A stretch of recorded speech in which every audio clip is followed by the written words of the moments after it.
반가 안녕하세요. 박용덕입니다. 2022년 제33회 공인중개사 시험대비 기출타파 32회 2번 문제입니다. 공인중개사 정책심의위원회에 관련해서 옳은 것입니다. 위원회 비교하는 프린터 제가 내드리는데요. 자료 없는 분들은 네이버 카페 박용덕 박사의 부동산 여행에서 다운로드 받을 수 있습니다. 자, 위원회 보수 변경에 관한 사항을 심의할 수 있습니다. 이 심의사항 중에서 공인중개사 자격취득에 관한 사항의 경우 시도의사는 이에 따라야 되죠. 심의한 경우. 자, 그 다음에 정책심의위원회는 위원장 1명 포함하여 7명 이상 11명 이내의 위원으로 구성합니다. 위원장 1명 포함입니다. 협회 공제운영위원회 위원의 경우 19명 이하고요. 주택임대차위원회 위원은 9명 이상 15명 이하, 상가임대차위원회 위원의 경우 10명 이상 15명 이하, 그 다음에 분쟁조정위원회는 5명 이상 30명 이내가 되겠습니다.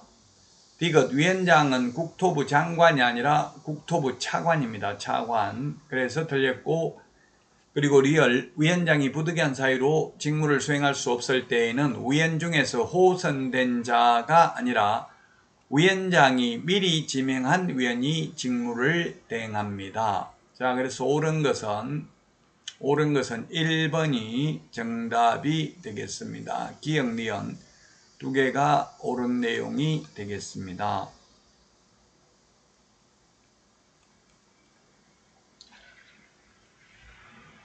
자, 다음은 3번 문제 보도록 하겠습니다.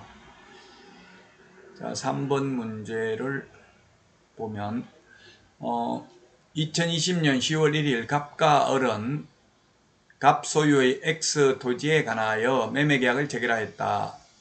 을과 병은 농지법상 농지 소유 제한을 회피할 목적으로 명신탁 약정을 하였다. 그 후 갑은 을의 요구에 따라 병 명의로 소유권 이전 등기를 맞춰주었다. 여기에 대해서 옳은 것입니다.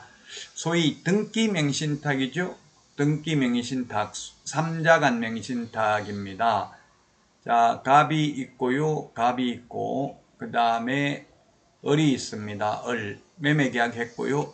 근데 을은, 병하고 명의신탁 약정을 맺었습니다. 병하고 명의신탁 약정을 맺었습니다. 그러면 이 두 사람 간의 명의신탁에 을하고 병의 명의신탁 약정 무효고요. 그로 인한 물권 변동 효력도 무효입니다. 자, 그래서 보겠습니다. 문제. 기역. 갑이 병 명의로 맞춰준 소유권 이전 등기는 유효하다 했는데 무효가 되겠습니다. 무효. 갑이 병 명의로 소유권 이전 등기 해준 거 요거는 무효입니다. 효력이 없습니다. 니은. 을은 병을 상대로 매매대금 상당 부당이득 반환 청구권을 행사할 수 있다 했는데 병이 지금 다른 사람한테 팔아먹었으면 부당이득이 생기는데 팔아먹었다는 말이 없죠. 그래서 부당이득 생긴 게 없기 때문에 반환을 청구할 수 없습니다. 청구할 수 있다 해서 틀렸고요. 니은. 디귿. 을은 갑을 대위하여, 을 신탁자는 갑 매도인을 대위하여 병명의 소유권 이전 등기 말소 청구할 수 있습니다. 디귿은 맞습니다. 따라서 3번이 정답이 되겠네요. 소위 3자간 명의신탁 또는 등기 명의신탁과 관련된 내용입니다. 어떠한 경우에도 명의신탁은 이제 병이 만약에 제3자에게 처분하였다면, 수탁자 병이 제3자에게 처분했다면 수탁자는 어떠한 경우에도 횡령죄의 죄책이 성립하지 않습니다. 신탁자는 5년 이하의 징역이나 2억 원 이하의 벌금, 수탁자는 3년 이하의 징역이나 1억 원 이하의 벌금에 처하게 되겠습니다.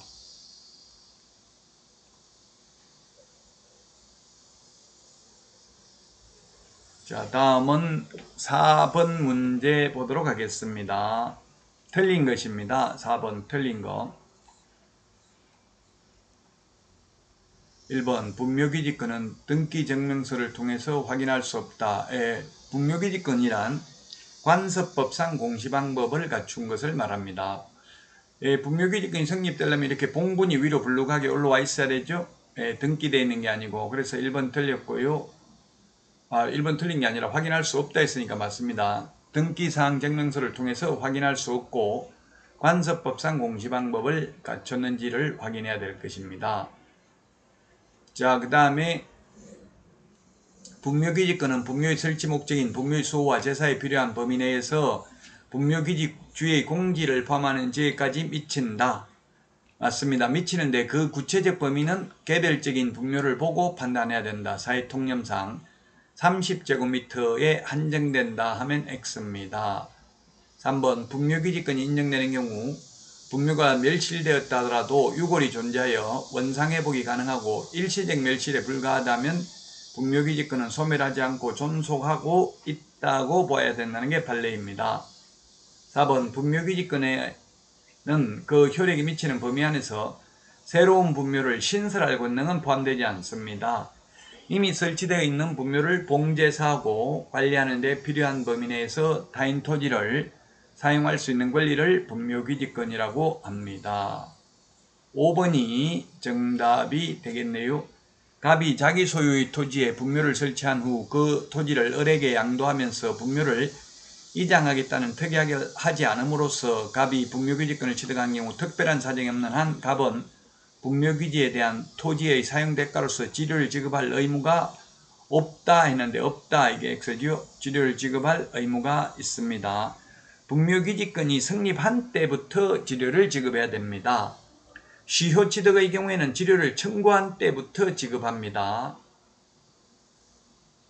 지금 이 5번과 같은 경우 즉 땅을 팔면서